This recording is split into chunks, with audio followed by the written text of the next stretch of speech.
In this video, I'm going to show you how you can easily delete a spotlight on Snapchat. Be sure to watch the video to the very end so you don't make any mistakes.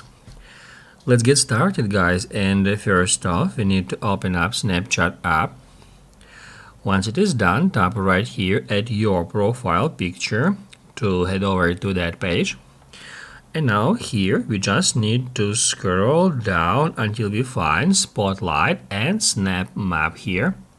And then if we want to remove some items from here I got just one snap. And now I'm going to remove it. To do so, I'm just going to tap on it first. That will start playing this video.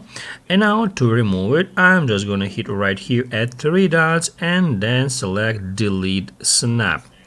To confirm it, we need to tap at this button, and that's how we can easily remove that snap from here. If you would like to add new snap to the spotlight, tap right here at Add to Spotlight. That will activate your camera, and then you can use it to record video or take a picture. Basically, guys, that's it. So if this video was helpful for you, don't forget to hit the like button.